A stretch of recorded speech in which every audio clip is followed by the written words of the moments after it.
Seguinte, Trump anuncia novas taxações e críticas ao Pix. Isso causou assim, um pânico tão grande nas duas principais campanhas que realmente isso pode ter impacto devastador para as duas campanhas, mais para a campanha do Bolsonaro, claramente, né? Pela ligação que eles têm com o Donald Trump, e eles ficam vendendo que eles são amigos do Trump, não sei o que, Trump. Eles estão, neste momento, se guerreando nas redes sociais. Um falando que não, o Bolsonaro ama o Pix. Não, o Lula ama o Pix. Quem ama o Pix, Bisoto? Vamos dar uma olhada na matéria aqui? Bora lá. Olha só. Isso aqui...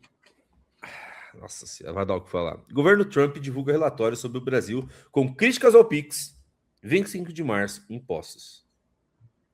O escritório do representante do comércio dos Estados Unidos divulgou um relatório sobre a investigação comercial em andamento contra o Brasil, no qual aponta práticas que descreveu como desleais entre os países. Entre elas estão as cobranças sobre importações consideradas relativamente altas em uma ampla gama de setores, incluindo automóveis, peças automotivas, eletrônicos, aço e vestuário. A Casa Branca também fez críticas ao Pix e às falsificações da 25 de março. As taxas consolidadas no Brasil são frequentemente muito mais altas que as taxas aplicadas e os exportadores dos Estados Unidos enfrentam significativa incerteza no mercado brasileiro, porque o governo frequentemente modifica as taxas tarifárias dentro das flexibilidades do Mercosul. Assim, já de começo a gente já viu que os dois lados ali vão ter argumentos, né? Tá, vamos por partes, Júnior. Eu quero começar pela história do Pix. E o Pix no Brasil ele deixou de ser um mero instrumento financeiro para virar bandeira política desde que ele foi criado.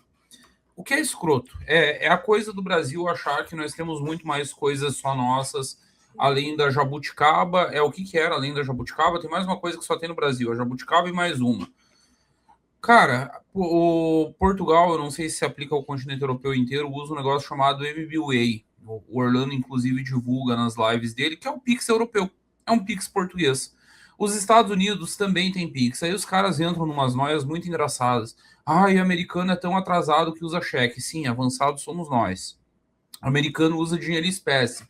Sim, avançados são vocês. Tornar a economia eletrônica não é algo necessariamente bom. Inclusive, para quem estuda economia, sabe que isso diminui bastante o grau de liberdade. O Pix brasileiro foi desenvolvido de maneira autônoma, um belíssimo trabalho de técnicos do governo federal que começou no governo Temer, avançou pelo governo Bolsonaro, foi entregue no governo Bolsonaro, segue em vigor aí no governo Lula. Aí nós precisamos falar sobre Donald John Trump, e eu vou ser polêmico aqui ao falar de Donald John Trump. Eu estava conversando com um amigo meu ontem, e ele já teve inúmeras experiências aí no mundo, enfim, uma carreira do mais alto nível, tanto no mercado corporativo quanto no mercado militar e de inteligência global, e ele está vivendo uma fase da vida dele muito engraçada que ele se tornou anti-imperialista. E aí ele odeia o Trump, aí ele torce contra Israel na guerra contra o Irã, é uma coisa divertidíssima. E ele veio me trazer um artigo, que era do Político, algum site grande, não era de um site chinês mesmo, que as pessoas falam que o Trump, com essa guerra do Irã, ele mostrou que ele não passa de um pirata em escala global. Não é que o Trump não passe de um pirata em escala global. Os Estados Unidos é uma nação fundada por piratas. A Inglaterra acabou com a pirataria dando o título de corsário aos seus piratas, que é um corso da coroa. O corso é um cargo da Marinha Imperial Britânica. Nada mais era do que um ex-pirata que resolveu pagar imposto para a Marinha Imperial Britânica para não ser mais incomodado. Quando os Estados Unidos são fundados, eles são fundados por essa galera. Todos os presidentes americanos sempre foram piratas. Não é novidade presidente americano querendo meter a mão no Brasil, querendo impedir o nosso desenvolvimento, querendo levar a terra rara, querendo levar a Amazônia. Cara, isso é tão velho quanto a própria doutrina Monroe. Logo depois que a doutrina Monroe foi proclamada, a famosa América para os americanos, tem textos circulando nos Estados Unidos falando do Mississippi até o Rio Amazonas. Tipo, não é de hoje, não é novidade nenhuma. O que é a novidade? Primeiro que o Trump é um ogro. Então ele não faz questão de disfarçar.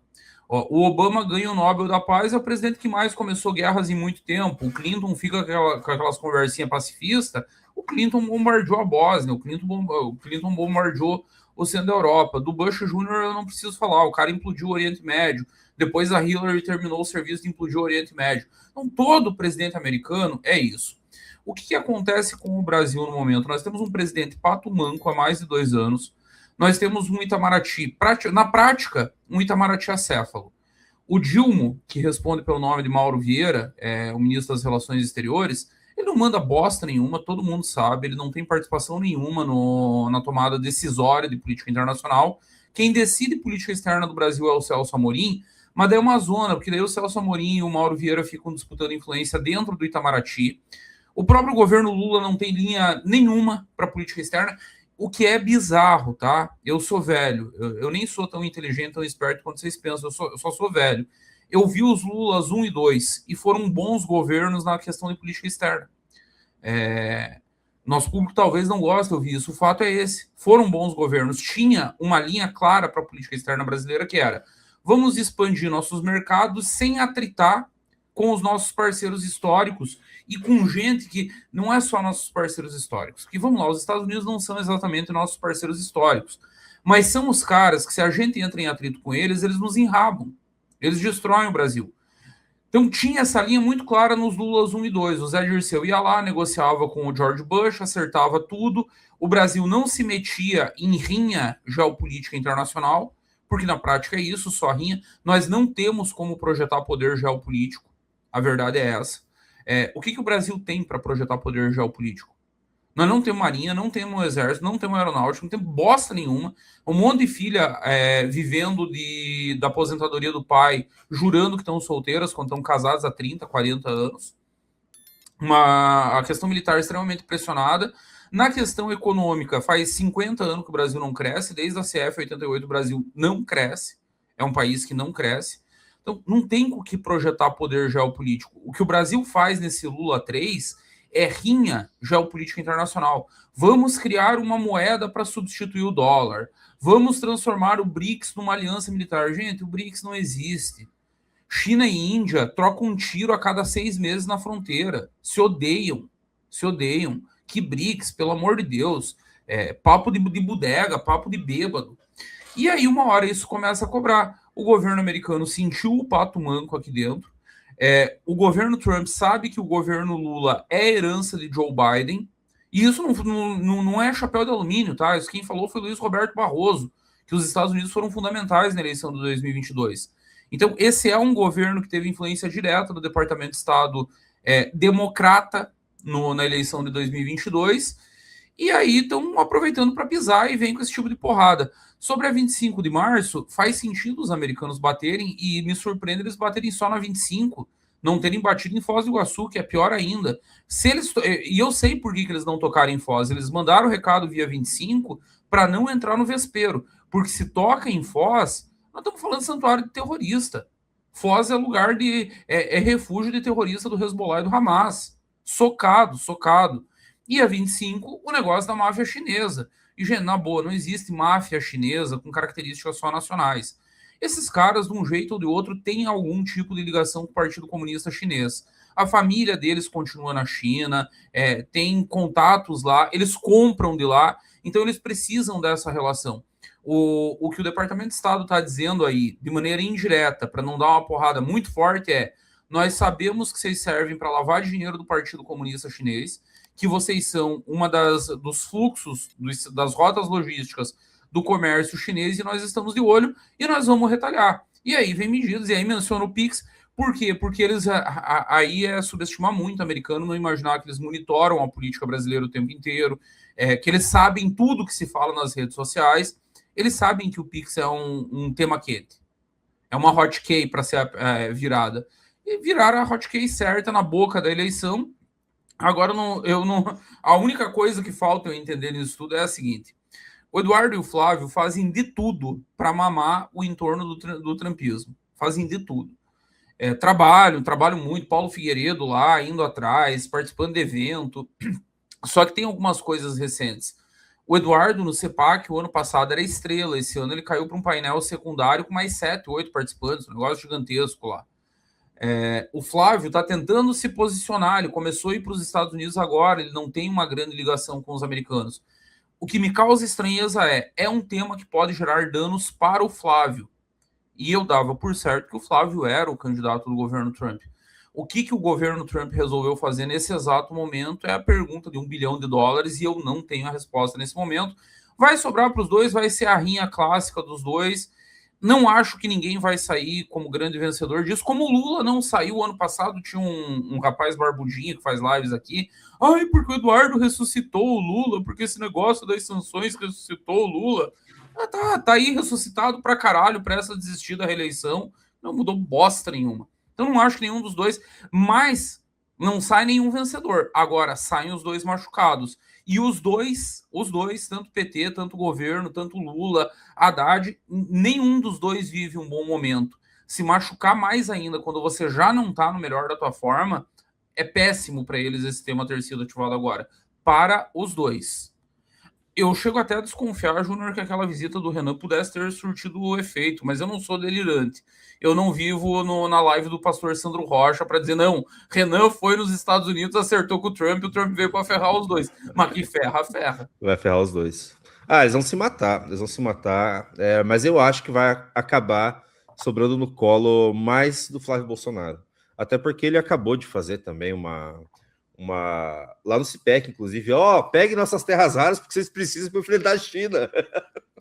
Eu vi um meme hoje que eu gostei muito, tipo, a decisão agora não é nem mais sobre manter as terras raras, né, porque Flávio e Lula querem dar elas de graça. Sim. O Flávio quer dar ela para ganhar a eleição e o Lula quer dar ela para proteger o PCC e o CV. Aí você decide se vale a pena sustentar a família Bolsonaro mais 4 anos ou o crime organizado. É uma opção. Vamos ver como é que foi os primeiros vídeos. Porque assim, foi rápido, tá? Saiu essa notícia, já começou a sair material a respeito do Pix, porque as duas campanhas sabem que é um tema muito grave, né? É um tema que vai pegar bastante. Vamos ver, esse aqui é do Lula. Os Estados Unidos fez um relatório essa semana sobre o Pix. E ele disse que o Pix distorce o comércio internacional, porque o Pix acho que cria problema para a moeda dele.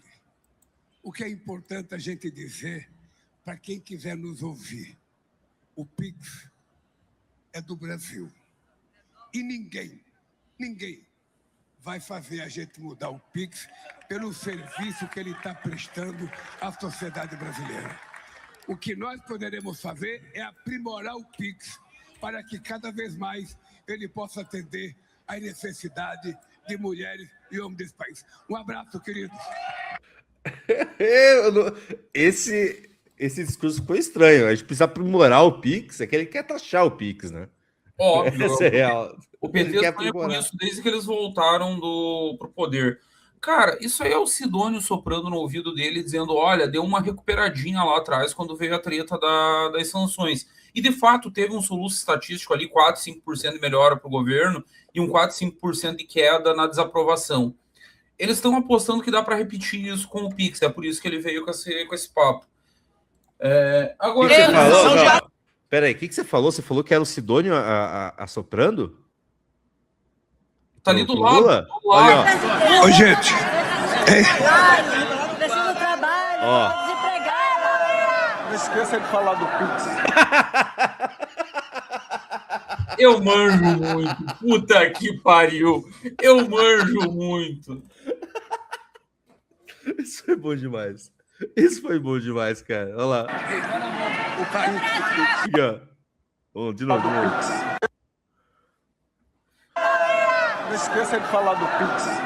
Eu sou muito bom, puta que pariu. Eu achei engraçado. Era o próximo vídeo. Eu acho que devia bater 1000 bisotistas premium lá no meu canal só por causa desse tipo de coisa para eu poder me dedicar para a campanha do Renan, porque eu sou bom demais. O certo mesmo era eu estar cobrando em milhões, tipo os picareta que estão no mercado fazendo as outras duas campanhas cobram.